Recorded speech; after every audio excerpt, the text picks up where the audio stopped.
ఒకప్పుడు చమురు సంపదతో తులతూగిన దేశం నేడు ఆకలితో అల్లాడుతోంది. ఆకాశాన్నంటుతున్న ధరలు, పాతాళానికి పడిపోయిన కరెన్సీ విలువతో ఆ దేశ ప్రజల కడుపు మండిపోతుంది. వారి సహనం కట్టలు తెంచుకొని రోడ్లపైకి చేరింది. తిరుగుబాటు రూపంలో విస్ఫోటనంగా మారి ఇరాన్ను దహించి వేస్తుంది. నిరసన జ్వాలలు ఇరాన్ సరిహద్దులను దాటుతున్నాయి. అంతర్యుద్ధంతో అట్టడుగుతున్న ఇరాన్పై నేటి వీక్షణంలో ప్రత్యేక కథనం.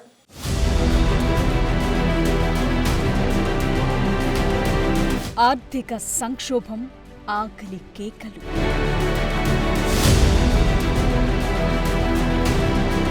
తిరుగుబాటుతో ప్రజా విస్ఫోటనం.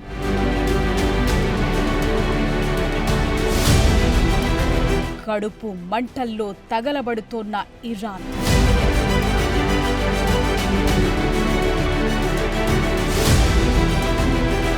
ఇరాన్ అగ్నిగుండంగా మారింది. దశాబ్దాల నియంతృత్వం, పాతాళానికి పడిపోయిన ఆర్థిక వ్యవస్థ, ఆకలి కేకల మధ్య ఆ దేశ ప్రజలు వీధులకెక్కారు. గత నెల 28న తెహ్రాన్ గ్రాండ్ బజార్లో మొదలైన నిరసన జ్వాలలు దేశంలోని 31 ప్రావిన్సుల్లో 21 ప్రాంతాలకు దావాగ్నిలా వ్యాపించాయి. నిరసనలు తీవ్రం కావటంతో ప్రభుత్వం గత్యంతరం లేక పబ్లిక్ హాలిడే ప్రకటించి దేశాన్ని షట్డౌన్ చేసింది.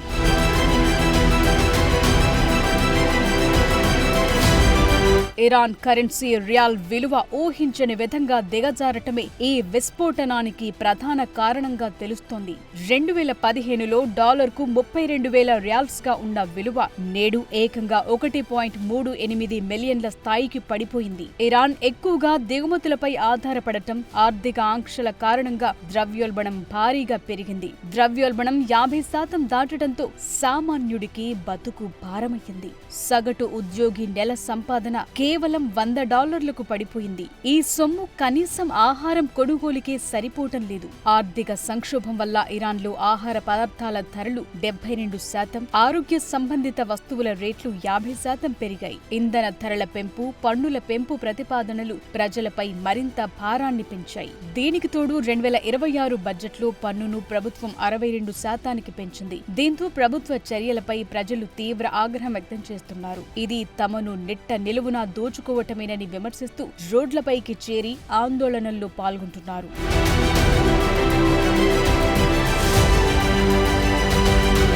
టెహ్రాన్లోని గ్రాండ్ బజార్ ఇరాన్ ఆర్థిక జీవనాడి. గత నెల 28వ తేదీన ఇక్కడి వ్యాపారులు షట్టర్లు మూసివేసి రోడ్లపైకి రావటంతో దేశం ఒక్కసారిగా స్తంభించిపోయింది. 1979లో ఇరాన్ రాజరికాన్ని కూల్చివేసి ఇస్లామిక్ విప్లవం రావటానికి ఈ గ్రాండ్ బజార్ సమ్మెలే నాంది పలికాయి. ఇప్పుడు మళ్లీ అదే పునరావృతమవుతుండటంతో పాలకుల్లో వణుకు మొదలైంది.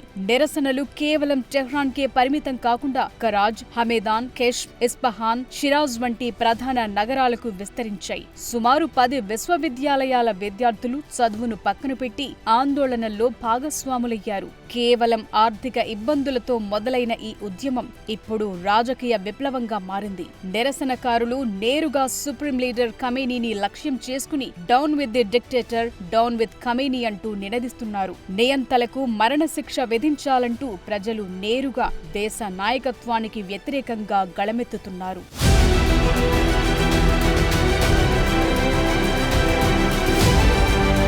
ఆర్థిక పరిస్థితి చేయిదాటడంతో central bank governor Mohammed Reza Farzin రాజీనామా చేశారు. ఆయన స్థానంలో అబ్దుల్ నాజర్ హెమ్మతిని ప్రభుత్వం నియమించింది. అయితే గతంలో విఫలమైన విధానాలు అమలు చేశారని పార్లమెంటు చేత తొలగించబడిన హెమ్మతిని మళ్లీ నియమించటంపై ప్రజలు మరింత ఆగ్రహం వ్యక్తం చేస్తున్నారు.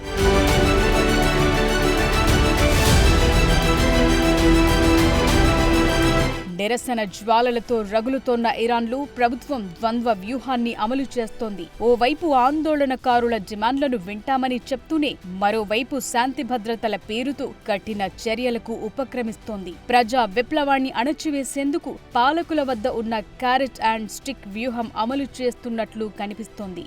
దేశంలో నెలకొన్న అశాంతిపై Iran prosecutor general Mohammad Movahedi Azad కీలక ప్రకటన చేశారు. నిరసనకారులు పరిధి దాటొద్దంటూ ఆయన గట్టి గట్టి హెచ్చరికలు జారీ చేశారు. ప్రజలు తమ ఆర్థిక ఇబ్బందులపై శాంతియుతంగా నిరసనలు తెలిపితే తమకేమీ ఇబ్బంది లేదంటూనే వార్నింగ్ ఇస్తున్నారు. నిరసనల పేరుతో ప్రభుత్వ ఆస్తులను ధ్వంసం చేసిన, ప్రజా జీవనానికి విఘాతం కలిగించిన లేదా భద్రతా దళాలపై దాడులకు దిగిన తగిన విధంగా స్పందిస్తామని హెచ్చరించారు. శాంతి భద్రతలకు ముప్పు వాటిల్లితే చట్టం తన పని తాను చేసుకుపోతుందని స్పష్టం చేశారు.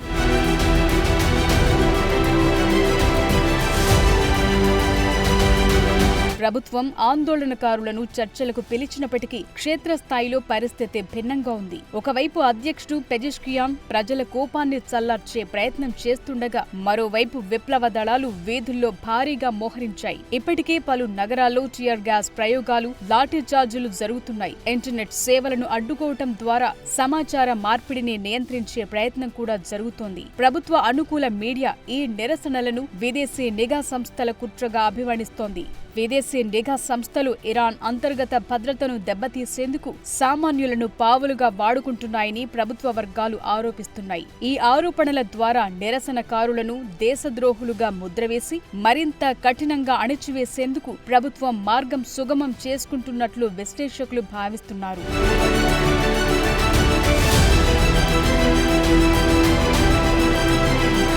2022లో మక్సా అమీనీ మరణం తరువాత ఇరాన్ ఎదుర్కొంటున్న అతి పెద్ద ప్రజా విప్లవం ఇది. ప్రభుత్వం ఆంక్షలతో అణచివేయాలని చూస్తున్న ఆర్థిక కష్టాల్లో ఉన్న ప్రజలు మాత్రం చావో రేవో తేల్చుకోవటానికి సిద్ధమైనట్లు కనిపిస్తోంది. ప్రజాగ్రహంతో ఇరాన్లో పరిస్థితి ప్రస్తుతం గందరగోళంగా ఉంది. ఆహారం, ఔషధాలు, తాగునీరు వంటి కనీస అవసరాలు తీరని స్థితిలో ప్రజలు రోడ్లపైకొచ్చి తమ నిరసనను వ్యక్తం చేస్తున్నారు. ఈ నిరసన జ్వాలలు ఇరాన్ రాజకీయ ముఖచిత్రాన్ని మార్చే సరికొత్త విప్లవానికి దారితీస్తుందా లేదా అనేది వేచి చూడాలి.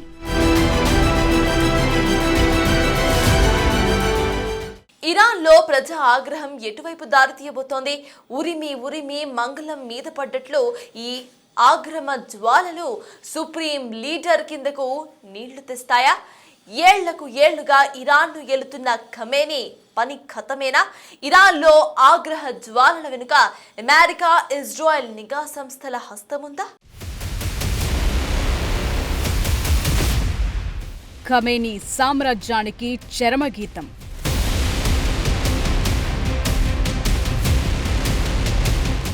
జనాగ్రహం ఎటువైపు దారితీస్తుంది?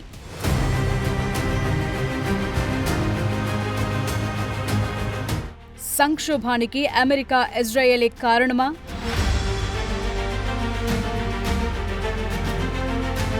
ఇరాన్ ప్రస్తుతం త్రిముఖ పోరాటాన్ని ఎదుర్కొంటోంది.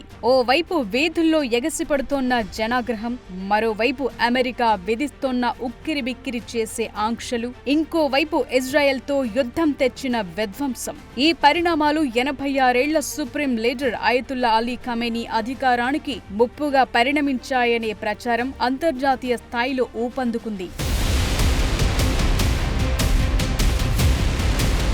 ఇరాన్ ఆర్థిక వెన్నెముకను విరిచేయటంలో అమెరికా ఆంక్షలు కీలక పాత్ర పోషించాయని చెప్పాలి. డొనాల్డ్ ట్రంప్ తీసుకున్న కఠిన నిర్ణయాల వల్ల ఏ దేశం కూడా ఇరాన్ నుంచి చమురు కొనలేని పరిస్థితి ఏర్పడింది. ఇది ఇరాన్ ఆదాయ మార్గాలను మూసివేసింది. ఇరానీ బ్యాంకులు అంతర్జాతీయ ఆర్థిక వ్యవస్థతో సంబంధం లేకుండా అమెరికా ట్రెజరీ శాఖ ఆంక్షలు విధించింది. దీనివల్ల ఇరాన్ క్రమంగా ఆర్థికంగా బలహీనపడింది. ప్రస్తుతం వీధుల్లో చెలరేగుతోన్న నిరసనలకు ట్రంప్ హయాంలో తీసుకున్న ఆర్థిక నిర్ణయాలే పరోక్ష కారణమని విశ్లేషకులు భావిస్తున్నారు.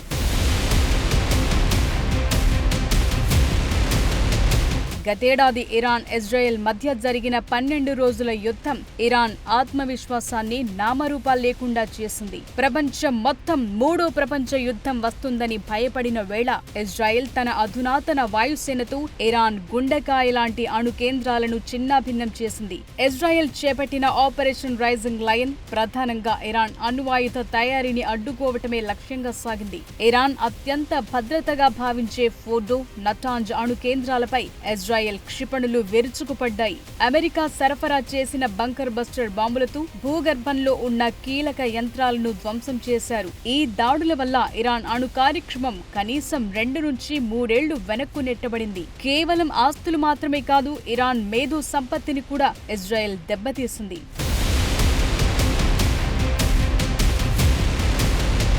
ఇరాన్లో చెలరేగుతోన్న నిరసనలు, ప్రజా ఆగ్రహం వెనుక అమెరికా, ఇజ్రాయెల్ నిఘా సంస్థల ప్రమేయముందన్న చర్చ అంతర్జాతీయ రాజకీయాల్లో కూడా హాట్ టాపిక్ గా మారింది. ఇరాన్ ప్రభుత్వం కూడా ఈ ఆరోపణలను బలంగా వినిపిస్తోంది. ఇరాన్ ప్రావిన్సుల్లో అశాంతిని రేకెత్తించడానికి ఇజ్రాయెల్ నిఘా సంస్థ మొసాద్ నిరసనకారులకు సాంకేతిక సాయం, నిధులు, ఆయుధాలను అందిస్తోందని ఇరాన్ ఇంటెలిజెన్స్ వర్గాలు పేర్కొంటున్నాయి. మొసాద్ తన అధికారిక సోషల్ మీడియా ఖాతాల ద్వారా ఇరానియన్లను ఉద్దేశించి మేం మీతో ఉన్నాం, రోడ్లపైకి రండి అంటూ పర్షియన్ భాషలో సందేశాలు పంపటం చర్చనీయాంశమైంది.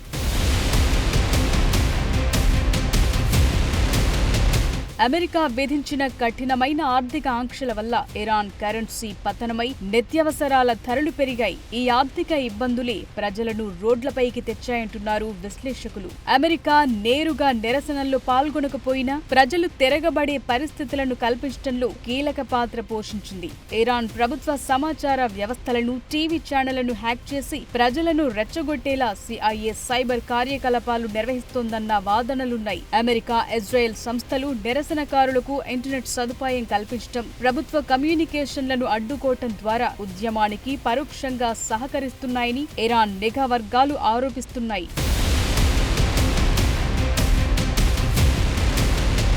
ఉరుము ఉరిమి మంగళం మీద పడ్డట్టు ఈ నిరసన జ్వాలలు ఖమేనీ సీటు కిందకు నీళ్లు తెచ్చేలా కనిపిస్తున్నాయి. గడిచిన 3 దశాబ్దాలుగా తిరుగులేని శక్తిగా ఉన్న అయతుల్లా అలీ ఖమేనీ ఇప్పుడు తన కెరియర్లోనే అత్యంత క్లిష్ట పరిస్థితిని ఎదుర్కొంటున్నారు. ప్రజాగ్రహ జ్వాలలు ఖమేనీ సామ్రాజ్యానికి చరమగీతం పాడే సూచనలున్నాయని తెలుస్తోంది. ప్రస్తుతం ఖమేనీ వయసు 86 ఏళ్లు. ఆయన తీవ్ర అనారోగ్యంతో బాధపడుతున్నట్లు అంతర్జాతీయ నిఘా వర్గాలు భావిస్తున్నాయి. అయితే రెవల్యూషనరీ గార్డ్స్, భద్రతా సంస్థలు, మతపరమైన సంస్థల్లో ఖమేనీకి బలమైన పట్టుంది.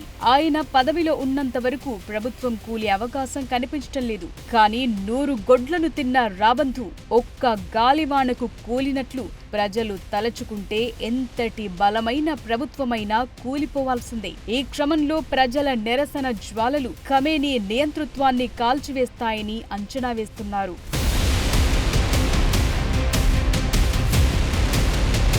ఇరాన్ చరిత్రలో ఇది అత్యంత క్లిష్టమైన సమయమని చెప్పాలి.